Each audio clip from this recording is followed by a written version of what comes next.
नाज़रीन, तारीखी इक़दाम हम देख रहे हैं, तारीखी खबर आपके साथ शेयर कर रहे हैं। फ़लस्तीन को तस्लीम कर दिया गया है बरतानिया की जानिब से। बरतानिया ने ऑफिशियली इस बात का ऐलान कर दिया है, जैसे फ्रांस ने सरकारी सतह पर ऐलान किया, मैक्रोन ने ऐलान किया कि वो फ़लस्तीनी रियासत को तस्लीम करेंगे, तो इसी तरह का ऐलान बरतानिया से सामने आ गया है। बरतानिया के प्राइम मिनिस्टर ने बाकायदा तौर पर यह ऐलान कर दिया है कि वो फ़लस्तीनी रियासत को तस्लीम करेंगे। ये एक बड़ा टर्निंग पॉइंट है। जंग शुरू कहां से हुई थी, इसराइल का बुनियादी मकसद क्या है, फ़लस्तीनियों को मुकम्मल तौर पर खत्म करना, और इसराइल जो भी यहां पर अट्रॉसिटीज कर रहा था उसमें वेस्ट भी मुकम्मल तौर पर उसकी सपोर्ट कर रहा था, और वेस्ट का भी कोई ज्यादा दिलचस्पी फ़लस्तीनी रियासत में नहीं थी। लेकिन अब ये फ़लस्तीनी रियासत की अनाउंसमेंट होना ये इस बात का सबूत है कि उनको इसराइल की इस जारियत में कोई फतह नजर नहीं आ रही है। और यूरोप का इसराइल के हवाले से सबसे बड़ा कंसर्न हमेशा ये रहा है कि ये कभी वापस ना आए। तो अगर इसराइल ने कहा कि हम ग्रेटर इसराइल बनाएंगे, तो यूरोप ने कहा कि ठीक है बनाओ, जो करना है करो, जो मिडिल ईस्ट का हुलिया बिगाड़ना है बिगाड़ो, वापस मत आना। हर वो इकदाम जिसमें इसराइल को पसपाई हो और इनको खतरा ये हो कि इसराइल की रिवर्स माइग्रेशन हो सकती है, इन्होंने हमेशा उस चीज को रोका है और इसराइल की हमेशा सपोर्ट किया। लेकिन अब चीजें नाज़रीन बदल रही हैं। अब अगर ये फलस्तीनियों को भी डिस्प्लेस करते हैं तो वो भी तो यूरोप ही जाएंगे, ठीक है। और इस जारियत में इसराइल जो है वो कोई फातेह होता हुआ नजर नहीं आ रहा, बल्कि इसके नतीजे में इसराइल कोलैप्स होगा और उसके नतीजे में फिर इनकी रिवर्स माइग्रेशन होगी। तो इसलिए यूरोप का हमेशा से जो बुनियादी कंसर्न था कि रिवर्स माइग्रेशन जो है वो नहीं होनी चाहिए, तो बड़ा लंबा अरसा लगा देंगे, 77 ईयर्स गुजर गए हैं और बरतानिया अब तस्लीम जो है वो कर रहा है। तो अब इस ऐलान का मतलब यह भी है कि वो जो ग्रेटर इसराइल प्रोजेक्ट है उससे भी वो अपने आप को दस्तबरदार कर रहे हैं। बड़ा लंबा अरसा लगा इस बात को सोचने में, और खासकर ये महीने बड़े अहम थे इस बात को सोचने में कि क्या वक्त आ गया है। यूरोप का बुनियादी इंटरेस्ट किसमें था कि ये वापस ना आए। तो अगर इसराइल ग्रेटर इसराइल बना रहा था तो उनको मसला नहीं था, उनको दिलचस्पी ह्यूमन राइट्स में या फलस्तीनी रियासत में नहीं है, उनको बुनियादी मसला यह था। तो अब ग्रेटर इसराइल बनाने के चक्कर में मिनी इसराइल भी यहां पर नहीं बचना था। तो इसलिए ये जो वेस्ट की अनाउंसमेंट है, बरतानिया की अनाउंसमेंट है, इसके बहुत ज्यादा अहमियत है और इसका बहुत ज्यादा इंपैक्ट है। अब इसके ऊपर भी हम बात करेंगे कि इसका बरह रास्त असर अभी गजा के ऊपर क्या पड़ेगा और क्या रिकग्निशन से फलस्तीनी रियासत जो है वो वजूद में आ जाएगी, तो ये भी हम डिस्कस करेंगे। उधर 40 सेनेटर्स ने मार्को रूबियो को खत लिख दिया है, अमेरिकन सेनेटर्स ने, कि गजा में फिल फौर जो जंगबंदी करवाई जाए। ये अब अमेरिका में बहुत बड़ा प्रेशर डेवलप हो रहा है और जो कुछ यूरोप में हो रहा है उसका असर भी बरहराज है वो अमेरिका के ऊपर पड़ेगा। और इसराइल के अंदर जो इन्वेस्टमेंट्स हैं, जो बड़े बड़े बिजनेसमैन हैं, वो अब अपने प्रोजेक्ट्स को जो है वो वाइंड अप कर रहे हैं। तो इसराइल की मिलिट्री, इसराइल की इकोनॉमी, इसराइल की रिप्यूट, ये सारी चीजें जो है वो चैलेंज हो रही हैं। ताजा तरीन डेवलपमेंट्स है वो आपके सामने रखेंगे और मामला अब किस तरफ जाएंगे और हम एक बड़ा टर्निंग पॉइंट यहां पर जो देख रहे हैं उसका असर क्या होगा। नाज़रीन, हम ये रिपोर्ट कर रहे थे कि ये मुतवक्का है और प्रेशर बहुत ज्यादा है और अवाम की आखिरकार फतह हुई है। ये जो तब्दीली आप यूरोप में देख रहे हैं ये इस नतीजे में नहीं है कि सऊदी अरब से फौजें निकलना थी और उसका प्रेशर था। ये बुनियादी जो प्रेशर था वो अवाम का दबाव था और अवाम ने एक बड़ी जंग लड़ी है, ठीक है ना। इंसानियत जो है वो एक बड़ी उसने जंग लड़ी है और आखिरकार इंसानियत की फतह यहां पर हो रही है और गवर्नमेंट जो है वो घुटने टेकने पर मजबूर है। और जो इजरायली सुप्रीमेसी थी वो यहां पर चैलेंज हो रही है, इजरायली सुप्रीमेसी यहां पर चैलेंज हो गई है, जो पेनिट्रेट किए हुए थी वेस्टर्न गवर्नमेंट्स को। और बरतानिया में तो उनका बहुत ज्यादा इन्फ्लुएंस था। रिलेटिवली अगर हम बरतानिया और फ्रांस की बात करें तो इनका इन्फ्लुएंस जो है वो बरतानिया में बहुत ज्यादा रहा है पिछली सेंचुरीज में भी और इस वक्त भी। फ्रांस इनके मामला हमेशा उतने आइडियल नहीं रहे जितने बाकियों के साथ है। फ्रांस के साथ बाकियों की निस्बत जब उनका थोड़ा बहुत प्रॉब्लम रहा है, लेकिन बरतानिया में तो इनका बहुत इन्फ्लुएंस था। तो ये जो इजराइल की सुप्रीमेसी है वेस्टर्न गवर्नमेंट्स में वो भी चैलेंज हो गई है, तो यानी वेस्टर्न गवर्नमेंट जब वो घुटने टेक गई हैं। अच्छा, और इसमें बहुत क्रेडिट जाता है स्पेन को, इसमें बहुत क्रेडिट जाता है नॉर्वे को, आयरलैंड को। यूरोप में सबसे पहले जो बड़ा बोल्ड इकदाम उठाया, बड़ा यानी यूरोपियन ताकतों का भी प्रेशर था, अमेरिका का भी प्रेशर था, इन तीन मुल्कों ने फलस्तीनी रियासत को तस्लीम किया।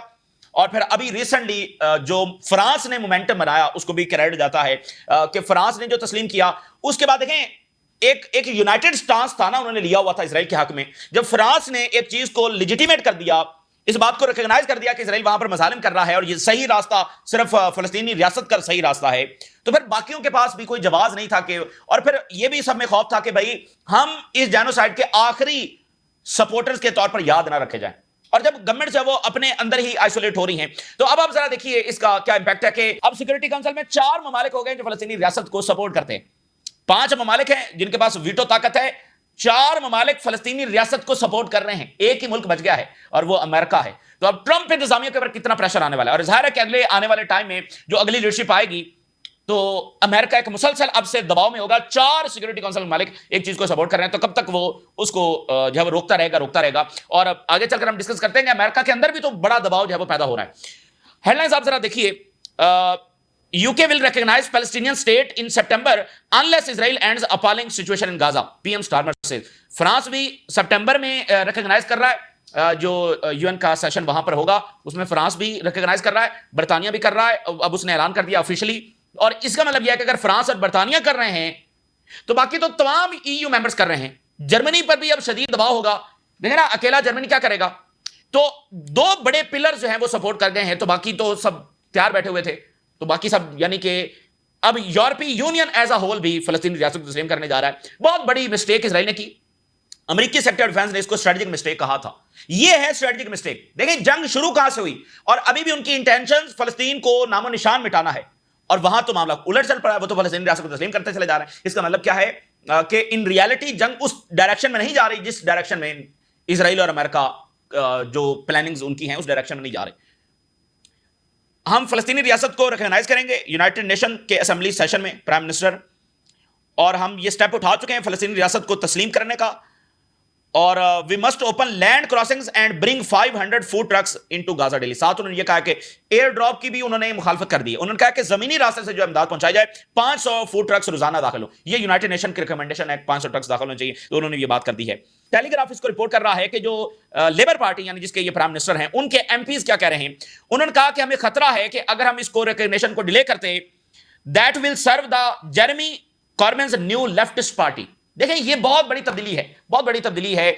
जेरेमी कॉर्बिन जिन्होंने अभी ग्लोबल अलायंस बनाया है लंदन में, और उसके बारे में हम बता चुके हैं, और ये बहुत बड़े सपोर्टर हैं फलस्तीन के, और ये एक फेमस वहां के पॉलिटिशियन भी है। लेकिन अब ताजा तरीन सर्वे में जो जिसने हिला दिया बर्तानिया को कि ये यानी कि बर्तानी पॉलिटिकल एलीट को, ये बर्तानिया के प्राइम मिनिस्टर से भी ज्यादा पॉपुलर हो चुके हैं। तो ये एक बहुत बड़ा दबाव था। देखें मैंने आपको बताया पूरी दुनिया में कोई भी सियासतदान हो वो एक चीज की कुर्बानी देने के लिए कभी तैयार नहीं होता, अपने सियासी करियर की। तो इससे पहले यूरोपियन वेस्टर्न लीडर्स को ऐसे किसी सूरत हाल का सामना करना नहीं पड़ा कि इजराइल की सपोर्ट की वजह से उनका सियासी करियर जाए। तो अब उनको यह अंदाजा हो रहा है कि भाई अगर हम इजराइल के पीछे लगे रहे तो दूसरी जो लीडरशिप है जो फलस्तीन को सपोर्ट कर रही है वो ज्यादा पॉपुलर हो रही है। तो खुद लेबर एमपीज ये बात कर रहे हैं, और टेलीग्राफ उसको कोट कर रहा है कि हम जितना इसको डिले करते उतनी ज्यादा बर्तानिया का जो प्राइम मिनिस्टर है वो उतना ज्यादा अनपॉपुलर होना था। और ये सर्वे आप देखिए, almost half of UK supports recognition of Palestine. इतनी बड़ी मेजर तब्दीली। और जर्मनी से खबर देखिए, Germany is Merz Israel must not displace Gazans annex West Bank. Germany के चांसलर साहब जो है वो बयान दे रहे हैं कि ना ही गजा को डिस्प्लेस किया जाए ना ही जो है वो वेस्ट बैंक में एनेक्स किया जाए। तो जर्मनी पर भी शदीद दबाव होगा। दो बड़ी ताकतें कर गई है ना, अब पीछे क्या बचा है। अच्छा अब बात यह है कि इसका जो बरह रास्त असर है वो क्या होगा, क्या गजा में इसके नतीजे में जंगबंदी होगी। देखिए दो तीन बातें समझ लीजिए। पहली बात तो ये बहुत तारीखी इकदाम है। दूसरी बात यह है कि फलस्तीन के कॉज में ये एक बड़ा टर्निंग पॉइंट है। तीसरी बात यह है कि यह जनरेशनल चेंज है, यानी जब ऊपर वाली सतह के ऊपर एक बात को तस्लीम कर लिया गया है तो तमाम लेवल्स के ऊपर, डिप्लोमेटिक लेवल्स के ऊपर, इंस्टीट्यूशंस के लेवल्स के ऊपर, यूनिवर्सिटीज में, पॉलिसी में, और आगे जो आपकी जो जनरेशन आनी है जिसने बागडोर संभालनी है, जिसने लीडरशिप संभालनी है, तो वो इस रियलिटी के साथ आ रही है कि इजराइल वहां पर जुल्म कर रहा है, फलस्तीन की रियासत वहां पर होनी चाहिए। तो वो लीडरशिप आनी है, उसने उस अंदाज में इजराइल से बात करना है, उसने उस अंदाज में पॉलिसी बनानी है। तो ये एक जनरेशनल चेंज है, ग्रास रूट लेवल का चेंज है, और इसका बहुत असर होने वाला है। और जब ये फलस्तीन को तस्लीम ज़ाहिर है कि वो कर रहे हैं तो फिर फलस्तीन के डेलीगेशंस भी वहां पर जाएंगे, उनके जो डिप्लोमेटिक इंस्टीट्यूशंस है वहां पर कायम होंगे, वो वहां पर ट्रैवल कर सकेंगे, अपनी जो है वो रैलीज निकाल सकेंगे, गवर्नमेंट्स के साथ जो है वो इंगेज कर सकेंगे, डिफरेंट फोरम जो है वो वहां पर बना सकेंगे। तो अपनी बात को आगे बढ़ाने में उनको बहुत ज्यादा इमदाद मिलेगी। यहां पर तो जो इजराइल का रास्ता है ये तो लंबी जंग का रास्ता है ना, तो ये एक पलड़ा भारी हो गया है फलस्तीन का। दूसरी बात यह है कि इस कॉन्सिक्वेंसेस को देखते हुए इजराइल के अंदर में कुछ सेंसिबल लीडरशिप उठे और वो नेतन्याहू का तख्ता उल्टाए और इस जंग को रुकाए। यानी उनको अब ये अंदाजा हो गया है कि जिस रास्ते के ऊपर वो जा रहे हैं इसका नतीजा ये नहीं होगा कि फलस्तीनियों को मार देंगे और सारी दुनिया तल अवीव उतरेगी या यरूशलेम उतरेगी और नेतन्याहू के गले में हार पहनाएगी, इजराइलियों के गले में हार पहनाएगी। इसका नतीजा क्या होगा? The world is going to close their doors on Israelis. Europe में उनकी एंट्रियां बंद होने वाली हैं, यूरोप से इन्वेस्टमेंट्स बंद होने वाली हैं। यानी कुछ सेंसिबल लीडरशिप इस सारी चीज को देखकर यह फैसला कर सकती है कि आगे तो कॉन्सिक्वेंसेस और भी आने वाले हैं, फलस्तीनियों को मारकर इजराइल की सिक्योरिटी नहीं होने वाली है, तो वो नेतन्याहू का तख्ता उलट सकती है और सीज फायर की तरफ जब मामला जा सकता है। ठीक है, तो इसका एक इंपैक्ट जब वो ये होने वाला है, यानी फौरी। और एक बरतानी प्राइम मिनिस्टर ने यह भी साथ कहा ना कि अगर इन्होंने सीज फायर कर लिया तो फिर हम शायद इस फासले को वापस भी ले लें। तो इस तरह से भी एक उन्होंने प्रेशर कायम रखने की जो कोशिश की है। لیکن اس کے ساتھ ایک اور امپورٹنٹ بات بھی ضرور ذہن میں رکھیں، نیتن یاہو اور اس کا سارا جو انتہا پسند ٹولہ ہے، ان کو یہ بات اب اندازہ ہو گئی ہے، اسرائیل کو اور زائنسٹ کو یہ بات اندازہ ہو گئی ہے کہ فیوچر میں تو بہت کچھ بدلنے جا رہا ہے، یعنی روز روز ان کو غزہ میں کوئی جینوسائیڈ نہیں کرنے دے گا، اور آج کے بعد 6 مہینوں کے بعد دنیا پتہ نہیں اور کیا پوزیشن لے چکی ہوگی، تو جو کرنا ہے ابھی کرنا ہے، ٹھیک ہے نا، جو گریٹر اسرائیل بنانا ہے ابھی بنانا ہے، تو اس لیے یہ اپنی جنگ کو جاری بھی رکھنا چاہیں گے۔ یہ تمام پرسپیکٹو ہیں جو ہم آپ کے سامنے رکھ رہے ہیں، یعنی یہ انتہا پسند طبقہ جو ہے، انتہا پسند ٹولہ، یہ اس کو جاری بھی رکھنا چاہے گا، کیونکہ یہ بات کنفرم ہو گئی ہے کہ دنیا بدلنے جا رہی ہے، دنیا وہ نہیں ہے جو تھی، دنیا اب جو ہے وہ بدلنے جا رہی ہے، اور کل کو پتہ نہیں امریکہ کب بدل جائے اس کا بھی پتہ نہیں چلنا۔ تو لیکن اگر یہ جنگ جاری رکھتے ہیں تو اس کا نتیجہ کیا ہوگا، اس کا نتیجہ میں کون سا گریٹر اسرائیل بننے والا ہے، ذرا دیکھیے Harris, the moment is fast approaching when countries, companies and investors give up on businesses with Israel. وہ وقت آ رہا ہے اور بڑی تیزی کے ساتھ پہنچ رہا ہے کہ جب ملک، کمپنیز اور انویسٹرز اپنا جو بزنس ہے وہ اسرائیل میں گیو اپ کرنے جا رہے ہیں۔ یہ تو اختتام ہے نا، یہ تو کالونی کا اختتام ہے، کیونکہ اس کالونی کو چلانے کے لیے بہت بڑے سکیل کے اوپر سپورٹ آتی ہے، فنڈز آتے ہیں، امارات آتی ہیں، ملٹری سپورٹ آتی ہے، ویسٹ کی کوئی ایسی بڑی کمپنی نہیں ہے جو اسرائیل کو سپورٹ نہیں کرتی، اور پتہ نہیں کوئی 800-900 کمپنیز کی لسٹ تو فرانسسکا البنیز نے یونائٹڈ نیشن میں پیش کی ہے کہ یہ سپورٹ کر رہی ہیں، تمام ٹیک کمپنیز اور پتہ نہیں کیا کیا سب جب سپورٹ کرتے ہیں، تو اتنا یعنی اگر جنگ جاری رکھتے ہیں تو اس کا نتیجہ یہ نکلنے والا ہے۔ اور نیتنیاہو's forever war in Gaza is crushing Israel soldiers and their families۔ اس راستے کے اوپر کوئی کامیابی نہیں ہے، کوئی کامیابی نہیں ہے، بلکہ کولیپس آف اسرائیل ہے۔ تو ایک راستہ یہ ہے کہ یہ سیز فائر کریں، اور ظاہر ہے کہ سیز فائر کے ساتھ پھر غزہ کی ریکنسٹرکشن جڑی ہوئی ہے، اس میں پھر آگے فلسطینی ریاست کی طرف معاملہ جانا ہے، اور اگر یہ جارحیت کو جاری رکھتے ہیں اس کا نتیجہ بھی میں آپ کے سامنے رکھ رہا ہوں۔ تو جینوسائیڈ کر کے کوئی بھی دنیا میں جیتا نہیں ہے، اور جینوسائیڈ کر کے کوئی بھی اپنے انجام سے بچا نہیں ہے۔ ایک اسرائیلی فیمیل سولجر اپنے 30th برتھ ڈے کے اوپر لکھ رہی ہے، I never expected to spend my 30th birthday in a wheelchair. She went with her whole body to the land of Khan Yunis and left with half of it. ٹھیک ہے نا، یہ ہزاروں کی تعداد میں اسرائیلی فوجی جب معذور ہو رہے ہیں، ہزاروں کی تعداد کے اندر، ٹھیک ہے، تو یہ وہاں پر صورتحال ہے۔ پھر آپ دیکھیے ناروے کیا بات کر رہا ہے، فائنینشیل ٹائم، ناروے یہ کہہ رہا ہے کہ ویسٹ جو ہے وہ رسک پر لگا رہا ہے اپنی کریڈیبلٹی اوور غزہ سائلنس۔ دیکھیے چیزیں بہت بدل رہی ہیں، یعنی ناروے نے پورے ویسٹرن ملکوں کو، آسٹریلیا کو، یہ بھی تو سارے ویسٹ کے ہیں نا، کینیڈا، پورا یورپ، یہ سارا ویسٹ ہے، تو ناروے نے کہا ہے کہ تم اپنی کریڈیبلٹی دنیا میں داؤ پر لگا رہے ہو، کوئی تمہاری بات سننے کے لیے تیار نہیں ہے۔ یہ جو ڈبل سٹینڈرڈز ہیں، اور انہوں نے کہا کہ ویسٹ کا جو فیلئر ہے اسرائیل کو اکاؤنٹیبل ٹھہرانے کا، اور دوسری طرف جب ہم کنڈیم کر رہے ہیں رشیا کو، اور ہم دنیا سے سپورٹ مانگ رہے ہیں یوکرین کے لیے رشیا کے خلاف، تو یہاں غزہ میں ہمارے سٹینڈرڈز کچھ اور ہیں، تو یہ معاملہ چل نہیں رہا۔ And this thing eroding Western credibility and fuelling global resistance to US led international order. دیکھیں جب بات ہم کریں آپ اس کو کہیں گے بھئی آپ کیا بات کر رہے ہیں، انالیسس بھی آپ کے سامنے نہیں رکھ رہے ہیں۔ ایک کنٹری ناروے، اور ناروے کی اہمیت کیا ہے، اوسلو اکارڈ وہاں پر ہوا ہے، دنیا کی ٹاپ اکانومی ہے، ٹھیک ہے، ناروے یہ بات کر رہا ہے کہ US لیڈ جو انٹرنیشنل آرڈر ہے اس کی بنیادیں ہل گئی ہیں، گروئنگ ڈویژن ہے ویسٹرن بلاک میں۔ ناروے نے کہا ہے کہ ویسٹ کا یہ انکار کہ وہ اسرائیل کو اکاؤنٹیبل نہیں ٹھہرا رہا، اور اس کی جو ڈیپ ہپوکریسی ہے، particularly it wages a global campaign to isolate Russia over the war in Ukraine. خاص کر جب یورپ اور ویسٹ یہ کیمپین، اس کا مقصد یہ ہے کہ رشیا کو دنیا میں آئسولیٹ کیا جائے، تو آپ دنیا سے سپورٹ مانگ رہے ہیں، اور آپ غزہ کے لیے کیا کر رہے ہیں؟ بھائی اسلامی دنیا 57 کنٹریز ہے نا، تو آپ ان سے کہہ رہے ہیں کہ رشیا کو انویسٹمنٹ نہ دو، رشیا کے لیے تعلقات نہ بناؤ، تو غزہ میں آپ کیا کر رہے ہیں؟ تو دنیا آپ کی بات نہیں سنیں گے اور آپ کی کریڈیبلٹی ختم ہو رہی ہے۔ یورپ دنیا نہیں ہے، دنیا 7 بر اعظموں کے اوپر مشتمل ہے، یورپ دنیا نہیں ہے۔ ویسٹرن گورنمنٹس ہے وہ ریپڈلی، تیزی کے ساتھ اپنی کریڈیبلٹی لوز کرتی چلی جا رہی ہیں، اور جو ان کی لیگل نارمز ہیں ان کو سلیکٹیولی اپلائی کرتی ہیں، رشیا پر اپلائی کر دیتی ہیں لیکن اسرائیل پر اپلائی نہیں کرتی ہیں۔ کافی لمبی چوڑی بات انہوں نے لکھی ہے فائنینشیل ٹائم، تو یہ ایک بات ہو گئی۔ اچھا، اب یہاں پر ناظرین اگلی بات یہ ہے کہ ٹرمپ نے مکمل سپورٹ تو دی نیتن یاہو کو، یہ بات تو ثابت ہو رہی ہے کہ جو کچھ غزہ میں ہوا ہے مکمل ٹرمپ کی سپورٹ اس میں تھی، لیکن یورپ میں جو کچھ ہو رہا ہے اب وہاں پر بہت بڑی پریشر آ رہا ہے امریکہ میں۔ اب یہ ہیڈ لائن دیکھیے، Trump facilitated Netanyahu's Gaza starvation policy and failed to bring the hostages home. Netanyahu کی سٹارویشن پالیسی کو ٹرمپ نے سپورٹ کیا، پھر بھی کامیابی کوئی نہیں ملی، کوئی کامیابی نہیں ملی۔ اور US نے کہا ہے کہ یہ جو کانفرنس ہو رہی ہے یونائٹڈ نیشن میں ابھی جو اس وقت جاری ہے، اس کو پبلسٹی سٹنٹ قرار دیا ہے۔ بالکل امریکہ اپنے آپ کو ارریلیونٹ کر رہا ہے اسرائیل کے چکر میں، کہتا ہے یہ پبلسٹی سٹنٹ ہے، ساری دنیا وہاں پر جمع ہو رہی ہے اور یہ کہہ رہے ہیں پبلسٹی سٹنٹ۔ اب ذرا آپ یہ دیکھیے 40 ڈیموکریٹس نے سینیٹر جو ہیں انہوں نے لیٹر لکھا ہے روبیو کو اور سٹیو وٹکاف کو, the situation in Gaza is catastrophic despite the entry of some add.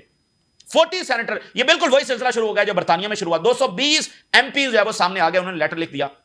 تو بہت بڑی کامیابی برطانیہ میں ملی ہے, بہت بڑی کامیابی فرانس میں ملی ہے. ایک اتنی بڑی جدوجہد لڑی گئی ہے, اتنی بڑی لڑائی لڑی گئی ہے, اور ہر سطح کے اوپر ڈپلومیٹ سامنے آ رہے ہیں, ایم پی سامنے آ رہے ہیں, یونیورسٹیز میں مظاہرے ہو رہے ہیں, سڑکوں کے اوپر مظاہرے ہو رہے ہیں. پتہ نہیں کیا کیا کچھ وہاں پر ہوا ہے. ایک بڑی لڑائی کے بعد یہ ویسٹرن گورنمنٹ جب وہ ڈھیر ہوئی ہیں اور یہ اقدام اٹھانے پر یہ مجبور ہوئی ہیں. تو یہاں سے یہ پیچھے نہیں ہٹ سکتے, یہاں سے انہوں نے آگے ہی جانا ہے, اور غزہ میں صورتحال نہیں بدلے گی تو پریشر بڑھتا مزید چلا جائے گا. اب ذرا یہ والی ہیڈ لائن بھی دیکھیے, and the special relationship between America and Israel it led to the atrocities in Gaza. امریکہ آخری سہارا اب اسرائیل کرایا گیا ہے, اور امریکہ کو پوری دنیا کے ساتھ ٹکرانا ہے اسرائیل کے لیے, اور ابھی تک وہ ٹکرایا ہے لیکن کچھ حاصل نہیں ہوا. ایران پر حملہ کر کے بھی حاصل نہیں ہوا, حزب اللہ سے ہار گیا, حزب اللہ موجود ہے, حوتیز کے سامنے کچھ حاصل نہیں ہو سکا, اور ریپیوٹ تو ویسے دنیا میں تباہ کر دی, اور چائنا تو اس ساری صورتحال میں آگے بڑھ رہا ہے. And the special relationship between America and اسرائیل, یہ بھی آگے ہونے جا رہا ہے, یہ بھی ہیریٹیج رپورٹ کر رہا ہے, یہ ریلیشن شپ بھی اب وہ چیلنج ہو رہا ہے. American support for Israel Gaza war hits record low. تازہ ترین سروے کے مطابق تاریخ میں سب سے زیادہ لوئسٹ لیول کے اوپر سپورٹ چلی گئی ہے امریکنز کی اسرائیل کے لیے. اور آخر میں یہ انالیسس دیکھیے, despite the pain and scars the Palestinian will definitely survive this. ساری تکلیف, ساری جبر, سارے پین کے باوجود فلسطینی اس میں سے سروائیو کریں گے اور کامیاب ہوں گے. اسرائیل اپنے گولز میں جو ہے وہ ناکام ہوگا. ڈسپائٹ کے وائڈ اسپریڈ ڈسٹرکشن ہو رہی ہے, پیلسٹینین ہیریٹیج کو, کلچر کو, ان کی ایک ایک چیز کو ڈسٹرائے کیا جا رہا ہے, but the Palestinian identity will survive. وہ یہی چاہتے ہیں کہ فلسطین کا کوئی نام و نشان نہ رہے. This genocide is not about the past, it is about the deliberate policy. یہ ہے کہ ایلیمینیٹ کر دیا جائے فیوچر آف دا پیلسٹینینس. غزہ میں اور ویسٹ بینک دونوں میں فلسطینیوں کا فیوچر جو ہے ایلیمینیٹ کر دیا جائے, اور ویسٹ بینک میں چونکہ سیٹلرز مسلسل حملے کر رہے ہیں اور اسرائیلی فوج کی ایما کے اوپر کر رہے ہیں, I believe that despite the pain and the scars the Palestinian will definitely survive this. یہ رپورٹ کر رہا ہے الجزیرہ. فلسطینی اس میں جو ہے سروائیو کریں گے. تو ادھر جناب وہی 860 کے اوپر حملے اور نئی پلاننگز, اور غزہ کو انیکس کریں گے, ویسٹ بینک کو انیکس کریں گے. تو یہ انتہا پسند ٹولہ جب تک اندر سے کوئی نہیں نکلتا اور ان کو اٹھا کر باہر نہیں پھینکتا, یہ ٹولہ جاری رہے گا.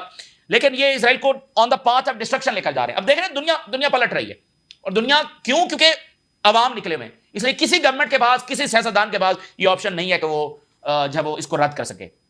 اور اس سب کے باوجود جب غزہ میں کوئی تبدیلی نہیں آئے گی اور وہاں پر یہ ایسے ہی بمنگ جاری رکھیں گے, ٹھیک ہے, تو مزید پریشر ان گورنمنٹس کے اوپر آنے والا ہے. اور اب اگلا پریشر یورپ پہ یہ ہوگا کہ سینکشن لگائیں.